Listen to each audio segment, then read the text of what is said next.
Es que ricasco, muchas gracias por la presentación. Siento no poder seguir hablando en euskera, hasta ahí llego. Muchas gracias por la invitación, me parece, y enhorabuena también por el acto, impresiona mucho llegar aquí, encontrarse con esto, la verdad.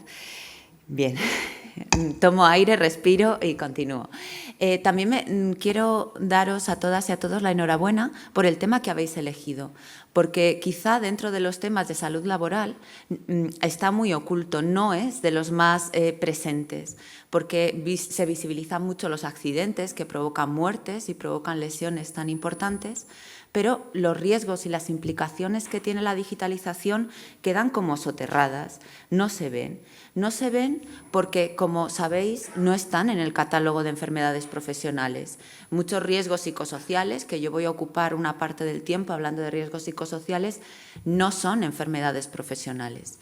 Difícilmente, además, van a ser considerados accidente de trabajo porque no se manifiestan muchas veces en lugar y tiempo de trabajo. Y además, porque son multicausales, es muy difícil al final encontrar cuál es la causa. En el fondo sabemos cuál es la causa, pero es difícil encontrarla. Voy a dividir lo que os quiero contar en tres partes. Y la primera voy a empezar hablando de cuando se habla de digitalización, que parece que se utilizan así estas palabras, digitalización, tecnología, ¿de qué voy a hablar? Pues voy a hablar de Industria 4.0, que también es otra palabra. Ahora ya la Unión Europea ya no habla de Industria 4.0, hemos pasado a 5.0 porque tenemos que seguir aumentando números.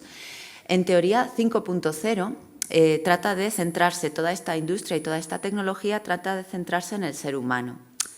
No sé si lo está consiguiendo realmente, no lo tengo claro.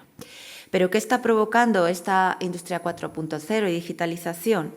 Pues que el lugar donde trabajemos sea muchas veces irrelevante, pero donde lo que sí está siendo irrelevante es el tiempo en que ocupamos. ¿Es trabajo o no es trabajo? Cada vez es más etéreo, es más volátil. Las plataformas, que cada vez que pensamos en plataformas pensamos en rider, pero todos los trabajos se están plataformizando, si existe esa palabra.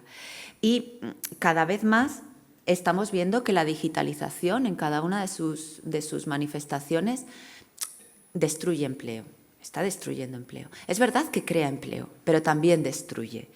Es verdad que está transformando la forma de trabajar a todos los niveles, porque si empiezo a pensar en sectores y en actividades, al final en todos se está modificando algo.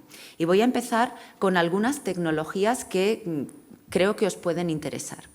La primera, los robots, que vale que los robots no son nuevos, pero hemos dado un paso y ahora ya no son robots, son cobots, son los robots con los que trabajamos, los robots colaborativos, sean como sean estos robots colaborativos, estas máquinas con las que tenemos que trabajar que cada vez asumen más funciones y cada vez toman más decisiones. Y estos cobots se están empleando en el transporte cada vez más, incluido el marítimo. Cada vez más los barcos están funcionando más automáticamente, a través incluso se habla también del transporte marítimo con drones, seguro que sabéis más vosotras y vosotros que yo. También se están utilizando en asistencia a personas mayores o con discapacidad, en hostelería, en logística. No entro porque es un mundo, pero están utilizándose muchísimo y, por supuesto, en agricultura. Cada vez se está más robotizando la agricultura y la ganadería. ¿Esto favorece la salud laboral de las personas trabajadoras o la empeora? Pues depende de lo que consideremos. Si somos muy optimistas, yo al final pareceré pesimista, no lo soy. Si somos muy optimistas decimos, bueno, pero trabajar con robots está muy bien porque los trabajos más peligrosos lo van a hacer ellos. Se van a arriesgar ellos y no me voy a arriesgar yo. Es verdad, tiene una parte muy positiva, por ejemplo, el tema de los exoesqueletos, tiene una parte positiva, pero tiene también una parte negativa que creo que si se habla de salud laboral es preciso centrar la atención. La parte negativa es, le tengo que seguir. Se me oye bien, ¿no? Vale. La parte negativa es que me tengo que adaptar a cómo trabaja el robot y el robot nunca descansa. Y el robot, la máquina, me va a estar realizando demandas, exigencias, que no me va a permitir parar. Por lo tanto, acoplarme al ritmo va a ser difícil también. Y cada vez, si trabajamos más con máquinas, lo que van a desaparecer son las personas. Por tanto, me voy a individualizar más, me voy a aislar más. Y ese es un peligro porque voy a perder la posibilidad de solidaridad, de compartir problemas, de empatía. Con una máquina difícilmente puedo compartir. ¿Qué más tecnologías? Pues los EPIs inteligentes, los equipos de protección individual inteligentes. Genial. Van a poder mirar al milímetro las variables medioambientales, por ejemplo. También me van a mirar al milímetro mis variables físicas. Con lo cual, por un lado, la protección que dispensan es mucho más exacta, porque van a baremar exactamente cuál es el impacto que pueden tener mi ambiente de trabajo, pero por otro me va a controlar mi ritmo cardíaco, me puede controlar mi ritmo cardíaco, me puede controlar la respiración, los pasos que doy, cómo avanzo, que no avanzo. Por lo tanto, ahí introduzco ese tema que luego seguiré. La realidad virtual y la realidad aumentada. Que yo sé que cuando hablo de estas cuestiones muchas veces, no sé si me deslizo en la ciencia ficción, pero ya me lo contaréis dentro de unos años, si es ciencia ficción o no, o me lo podéis contar ahora mismo, seguramente alguno de vosotros y vosotras en vuestro trabajo. En realidad aumentada y en realidad virtual, por un lado, también tiene, por supuesto, cuestiones positivas y negativas. Positivas, a través de la realidad virtual se evita que las personas trabajadoras entren en determinados puestos o en determinados lugares que puedan generar un riesgo muy alto para su salud. El problema que puede generar también la realidad virtual y la realidad aumentada es desorientación, porque daos cuenta que estamos con unas gafas, desorientación, fatiga, por supuesto todo lo que tiene que ver con fatiga visual, sobrecarga de trabajo, mareos. Siguiente tecnología, la fabricación aditiva, ¿no? Las impresoras 3D. Sobre todo yo aquí veo riesgos, quizá riesgos más químicos por el polvo, por riesgos físicos. Y me interesa muchísimo la inteligencia artificial aplicada al trabajo. Y la inteligencia artificial aplicada al trabajo se aplica en dos variables, sobre todo. Para organizar el trabajo, cada vez más nos organizan a través de inteligencia artificial, y para controlar la actividad laboral. Por tanto, esas dos variables, el control y la organización, va a impactar en nuestra salud.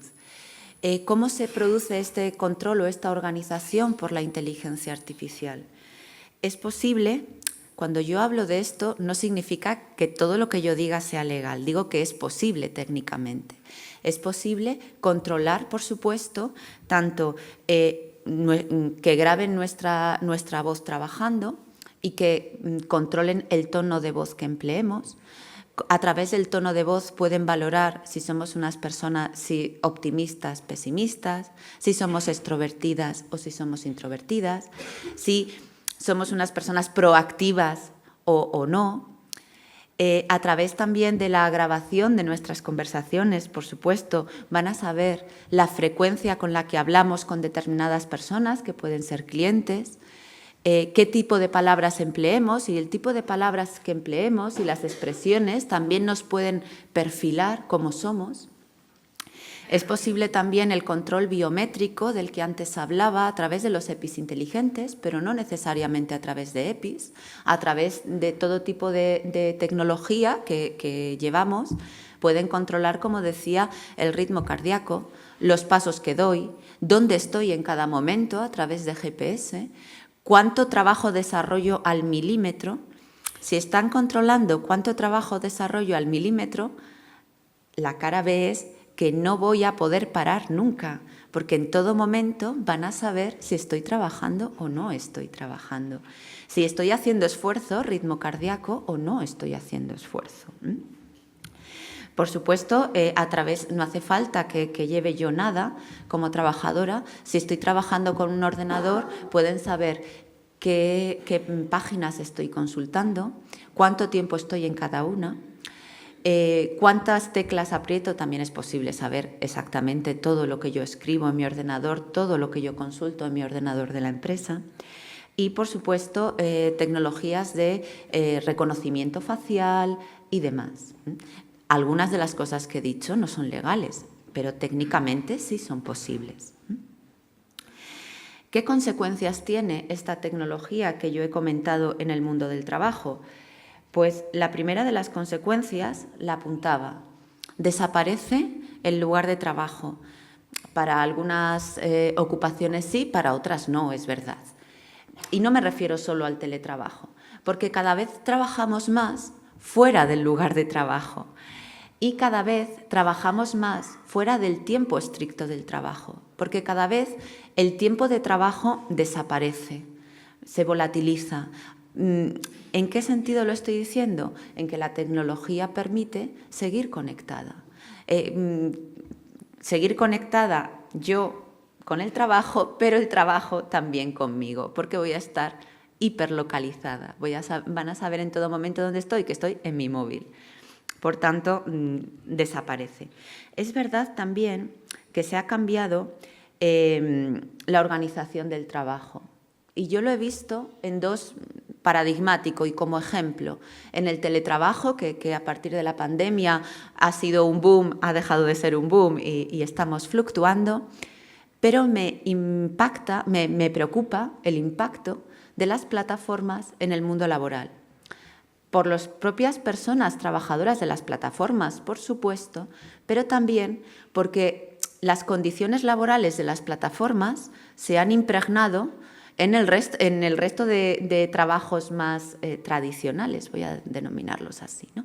Se han impregnado y se ha contagiado ese tipo de forma de trabajar con el resto de trabajos. Cada vez más trabajamos, no sé si os pasa, trabajamos más a través de aplicaciones. Cada vez más estamos más vinculados a determinadas páginas, a loguearnos, a meter datos. Cada vez más trabajamos con aplicaciones y eso tiene sus consecuencias. ¿Qué consecuencias tiene? Pues en la Unión Europea hay 84 millones de personas que tienen problemas de salud mental. Y yo voy a decir luego que hay un tanto por ciento, que es más de la mitad, esos problemas de salud mental están causados por el trabajo. En encuestas que también ha hecho la Unión Europea, habla de que la mayoría de los trabajadores y trabajadoras tienen menos de 11 horas de descanso entre jornada y jornada.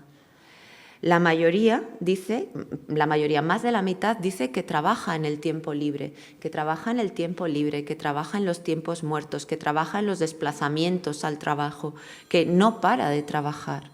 Y al final vivimos en una sociedad que se denomina del rendimiento, porque no paramos, porque estamos todo el tiempo trabajando, porque no podemos dejar de trabajar.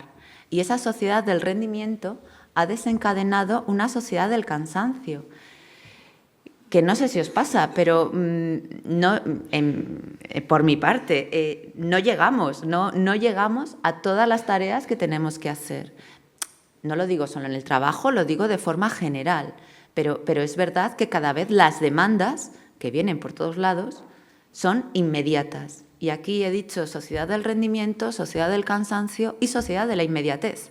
Porque a partir de la tecnología, que no sé si es compartida esta reflexión, cada vez todo tiene que ser ya, todo tiene que ser inmediato. Y si no respondo ya, es que lo estoy haciendo mal. Había una encuesta que le preguntaban a las personas trabajadoras qué sensación tenían respecto a lo que yo estoy diciendo. Si tenían la sensación de que tenían que contestar a una llamada, a un WhatsApp, a un correo electrónico en el ámbito laboral, estoy hablando, lógico. Si tenían la sensación que tenían que contestar inmediatamente. Y la mayoría de respuestas era totalmente de acuerdo. Pero no he dicho cuándo les llegaba ese correo o esa llamada o ese WhatsApp. Daba igual. Yo tengo que contestar ya, porque si no contesto, parece que estoy incumpliendo, parece que estoy haciendo algo mal, porque vivimos en esa sociedad de la inmediatez. Voy a repetir muchas de las cosas que he dicho hasta ahora, porque al final todo está encadenado. En esa sociedad de la inmediatez nos han vendido que la digitalización y la tecnología nos va a permitir una mayor disponibilidad de nuestro tiempo. Por lo menos podría ser. En cambio, esa disponibilidad se acaba convirtiendo en esa flexibilidad, que qué bien, yo puedo decidir cuándo trabajo, es mentira. No voy a decidir cuándo trabajo, porque tengo que contestar ya, con lo cual no tengo disponibilidad de mi tiempo ni flexibilidad en la forma de ocupar mi tiempo. Tengo que hacerlo ya. Se intensifica el ritmo de trabajo, se intensifica la individualización, por el conjunto que yo estoy diciendo, donde se visualiza muy bien esa individualización y ese aislacionismo es en el teletrabajo, pero como ejemplo, pero es que cada vez trabajamos más aislados, aunque trabajemos en el lugar de trabajo físico. Cada vez estamos más aislados y aisladas, más separadas de nuestros compañeros y compañeras. Y me preocupa por el aislamiento, me preocupa por la soledad que desencadena y me preocupa por la pérdida de esa conexión y de esa colaboración y solidaridad entre compañeras y compañeros. La digitalización, yo decía al principio, que podía ocasionar pérdida de puestos de trabajo. Aunque no ocasione pérdida de puestos de trabajo, sí genera incertidumbre respecto al mantenimiento de los mismos. Va a cambiar la forma de trabajar en mi empresa, van a meter no sé qué máquina o no sé qué sistema tecnológico. En principio mi puesto no está afectado, pero quizás sí ciertas tareas de mi puesto. Y ese cambio me va a producir, por supuesto, inquietud, me va a producir incertidumbre y al final yo creo que la digitalización puede, en ciertos casos, y no estoy generalizando, precariedad. Y otra de las cuestiones, otra de las consecuencias que la digitalización trae en el mundo del trabajo, copiado de las plataformas, aunque ya estaba antes, pero ahora parece que todas y todos tenemos que hacerlo, es la evaluación de nuestro desempeño en base a las valoraciones de los clientes. Y a mí me preocupa enormemente. Cada vez más nuestro trabajo, pero todos los trabajos, todas las ocupaciones, previamente. Claro, esto es así porque es muy fácil hacerlo y además la empresa externaliza ese control de calidad, lo externaliza a la sociedad y a los clientes y a todo lo demás. Así no lo tengo que hacer yo, ya lo hacen ellos y encima es una calidad muy buena porque así recojo las opiniones y no sé qué. Pero ¿qué sucede? Que las evaluaciones de los clientes y todo lo que digo, entendedme que es mi perspectiva, no podéis estar en desacuerdo. Pero las opiniones de los clientes están muy, muy sesgadas, muchísimo. Dependiendo de quién les atienda, si es hombre o mujer, van a tener cierto problema, dependiendo de la actividad, en ambas direcciones, ¿eh? Dependiendo de si es mayor o más joven, van a tener ese perjuicio. Dependiendo de si consideran que es inmigrante o no, van a tener un perjuicio. Y ese perjuicio va a desencadenar una mala evaluación del desempeño. Eso, por un lado, por los sesgos y los perjuicios que tienen los clientes. Pero, por otro lado, nosotras y nosotros, como personas trabajadoras, cada vez más sabemos cómo obtener buenos resultados, aunque sea haciendo mal nuestro trabajo. Me voy a explicar. Claro, si yo sé cómo obtener buenas puntuaciones, al final corrijo mi desempeño para obtener esas buenas puntuaciones, aunque esté haciendo cosas mal. Pero yo sé qué tengo que hacer para que me den la carita súper sonriente, con lo cual voy a hacer eso. Y eso es un problema, porque me va a generar problemas de desempeño, pero me va a generar avanzando en lo que voy a decir luego, me va a generar estrés, me va a generar ansiedad, me voy a autocensurar. Ya sé que hay cosas que no puedo decir, ya sé que hay cosas que no puedo llevar, ya sé que hay cosas que no puedo hacer porque me podrían acarrear una valoración negativa. Y es un problema porque lesiona derechos fundamentales. Avanzando en los riesgos, que yo vine aquí a hablar de riesgos, avanzando en los riesgos que desencadena esto que estoy diciendo, hay riesgos físicos, hay riesgos musculoesqueléticos y hay riesgos psicosociales. Los riesgos físicos de la digitalización, pues por supuesto, la utilización de pantallas de visualización de datos, si es que estamos pegadas a pantallas todo el tiempo. Por tanto, uno de los focos de atención de la digitalización tiene que ser la salud visual, las pantallas de visualización de datos. E imaginaos si vamos a vivir, a mí me preocupa muchísimo esto, con una pantalla de realidad virtual pegada a los ojos, en fin. Riesgos musculoesqueléticos, la espalda y el cuello van a sufrir mucho si vivimos siempre encogidos. De hecho, en encuestas que se ha hecho sobre la percepción, es verdad que los datos que yo he obtenido son un poco antiguos porque son de antes del 2020, pero era una comparativa con los primeros 2000.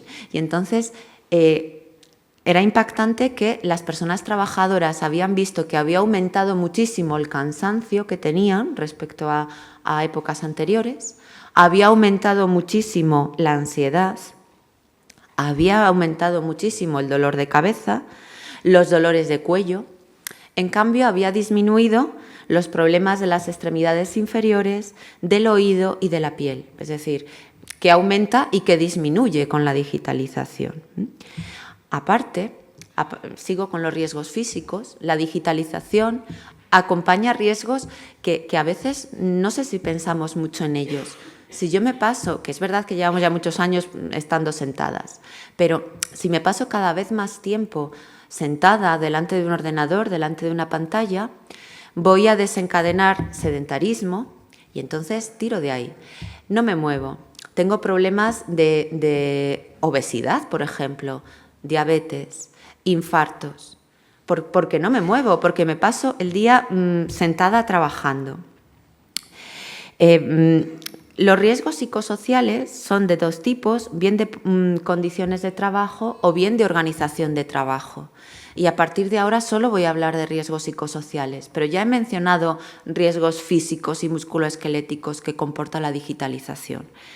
Pero claro, si yo tengo un infarto o si tengo obesidad o si tengo diabetes porque me paso el día sentada trabajando, difícilmente se va a considerar accidente de trabajo y ese es un problema. Bueno, riesgos psicosociales, como os comentaba, que surgen por todo lo que he dicho antes, por la monitorización constante, porque me están evaluando constantemente. No solo me evalúa mi empresario, me evalúan también todas las personas que son clientes, todas. Entonces, es una carga añadida. Por esto que se llama blurring, porque siempre está bien poner nombres en inglés, que es la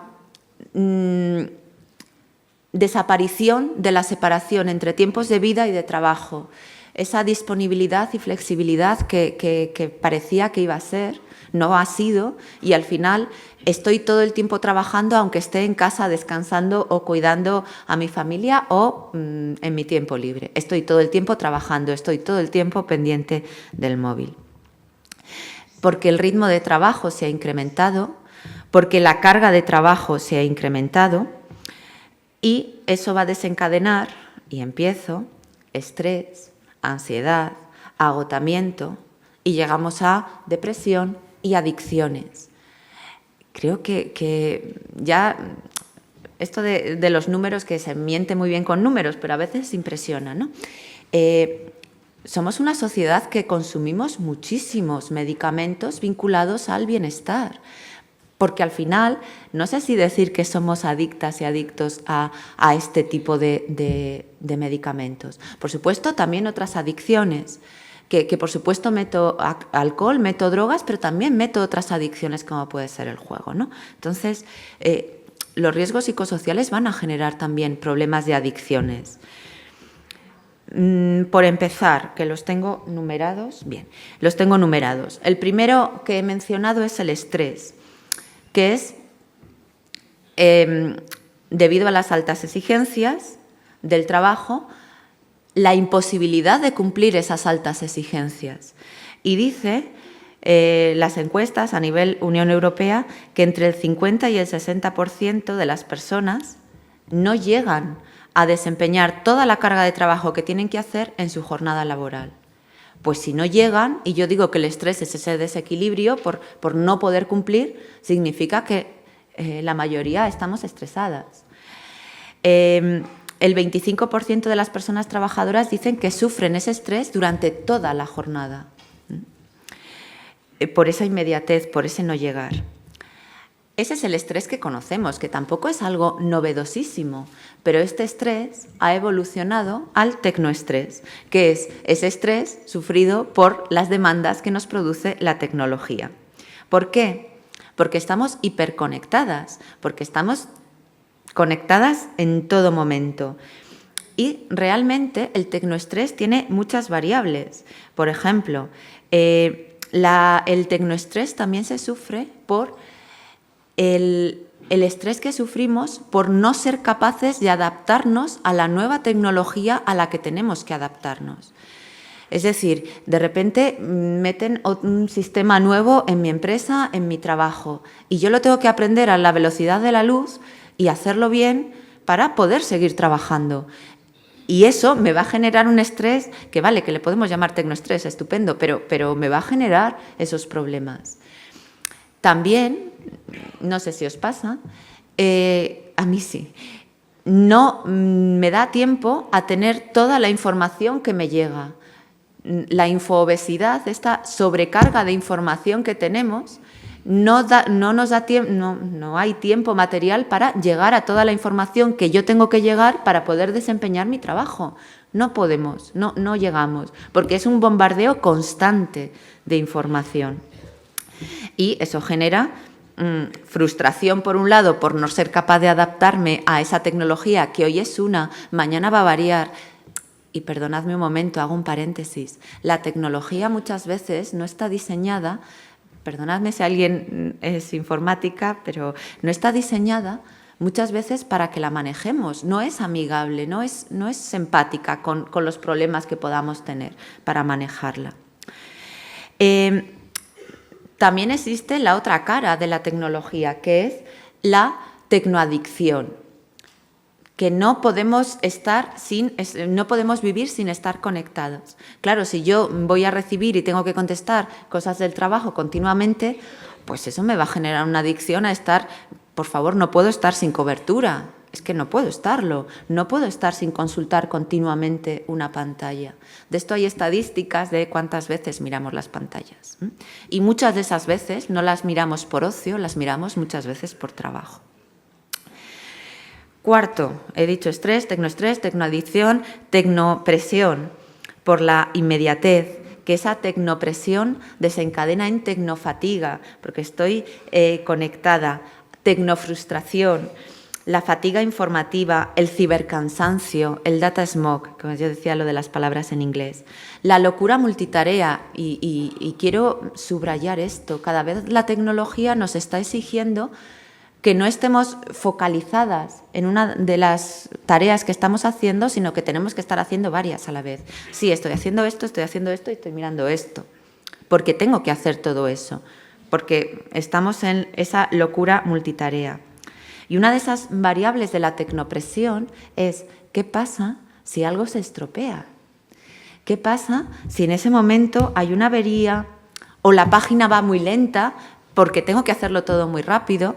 O si pierdo datos o si pierdo algo o no puedo acceder a esos datos. Insisto, tecnopresión.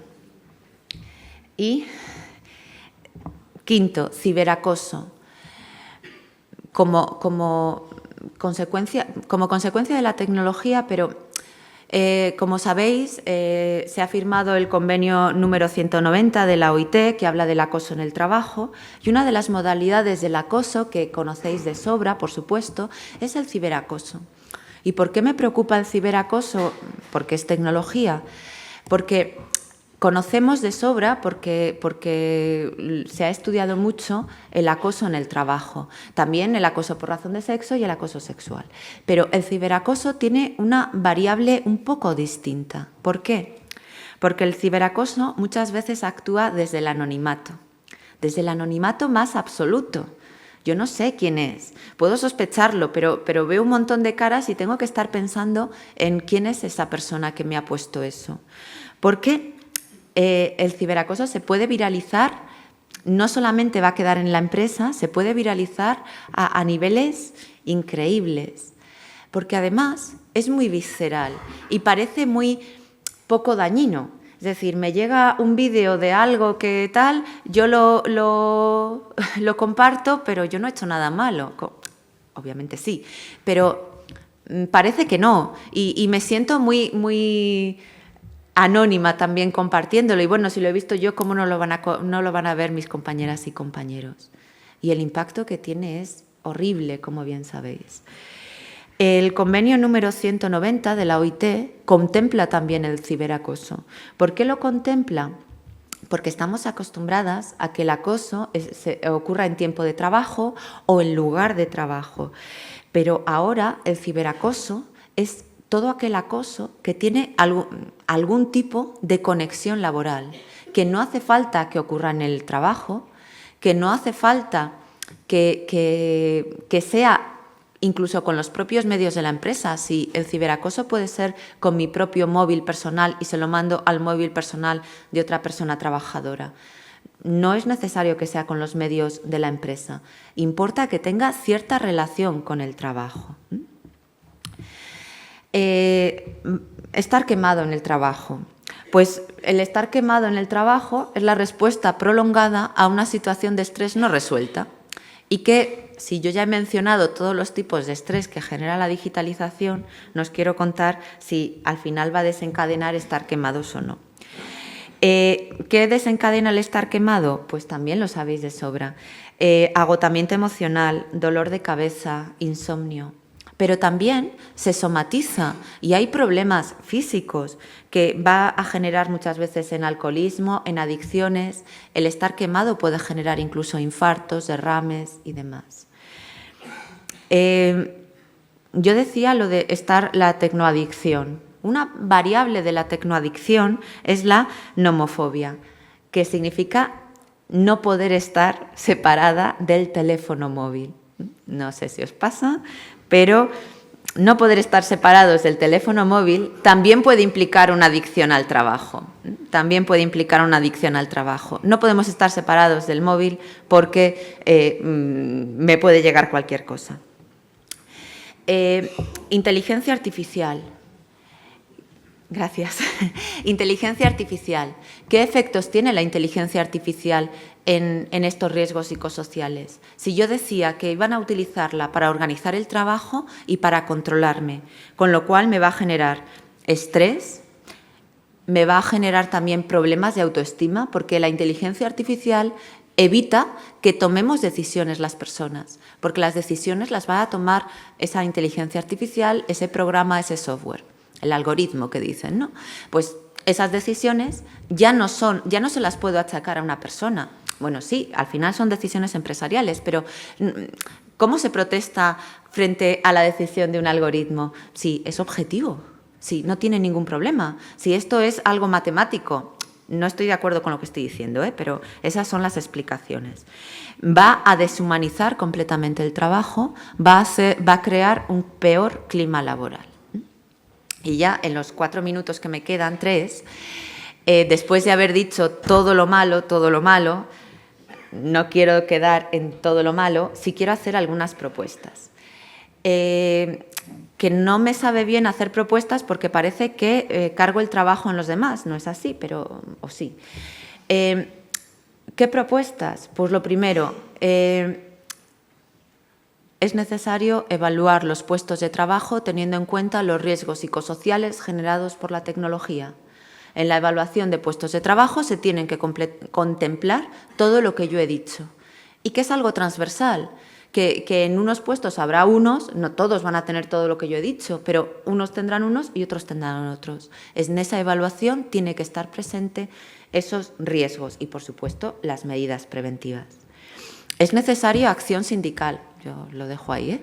Es necesaria acción sindical porque es necesario que se tengan en cuenta estos riesgos, es necesario también sensibilizar a las personas trabajadoras de lo que hacemos, lo que no hacemos, lo que no tenemos que hacer con la tecnología, que a veces es tan sencillo y, bueno, lo hago, son 5 minutos.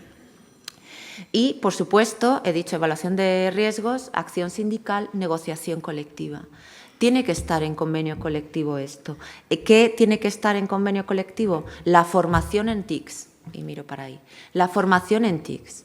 Es decir, las personas trabajadoras tienen que tener esa formación para evitar ese estrés por falta de adaptación a la tecnología, porque mi puesto ha cambiado y me tengo que adaptar, y también cómo usarlas bien. ¿Cómo usarlas bien? Tiene que haber información a las personas trabajadoras, obligaciones de información previstas en convenio colectivo. Tiene que haber una adecuada consignación de los tiempos de trabajo y tiempos de descanso y que se cumplan en el convenio colectivo. Tiene que haber, luego hablo de desconexión, tiene que haber protocolos frente al tecnoestrés en la negociación colectiva. Cómo evitar ese tecnoestrés y todo lo que yo he mencionado de frustración y demás. Tiene que haber una política clara y negociada del uso de dispositivos tecnológicos en la empresa. Es necesario saber lo que puedo hacer, lo que no puedo hacer y cómo me van a controlar con los dispositivos tecnológicos. Si yo tengo puesto una pulsera que me marca el ritmo cardíaco, quiero que ese dato no vaya al empresario, punto. Es decir, tiene que haber una política clara respecto a esto. Tiene que haber, esto es mi carta a lo lenchero, sí, esta es mi, vale. Tiene que haber un protocolo respecto, tiene que haber programas de desenganche de las adicciones, por eso digo que es mi carta. Sí, esto. Tiene que haber una política clara de cómo funcionan las evaluaciones de los clientes y ya, si puedo pedir más, que desaparezcan o que no tengan incidencia en cuantía salarial, promoción y demás. Que esas evaluaciones de los clientes, acotarlas mucho, saber, bueno, a mí me preocupan. Y, por supuesto, la desconexión, que es el tema del artículo 88 de la Ley Orgánica de Protección de Datos y Derechos Digitales. Tiene que haber una buena política de desconexión y no es una buena política, un minuto y acabo, no es una buena política decir no hay que contestar llamadas, eso no es. No hay que contestar salud urgencia, eso no es. Tiene que ser no hay que llamar, no hay que enviar, no hay que. Y hay que tener esa formación, sobre todo de mandos intermedios, que no llamen, no pregunten, no envíen. Claro, esta política de desconexión adaptada a cada empresa, a cada actividad, que tiene que ser focalizada, no hay reglas mágicas. Y acabando, no hay soluciones mágicas porque el problema de la tecnología impacta en todas las facetas de la vida y exigiría un cambio muy grande, no solo de sistema productivo, sino también incluso de forma de vivir. Pero aquí están los deseos y creo que es importante saber cuáles son los riesgos, cómo es el impacto y cuáles podrían ser el camino de solución. Eskerrik asko, muchas gracias.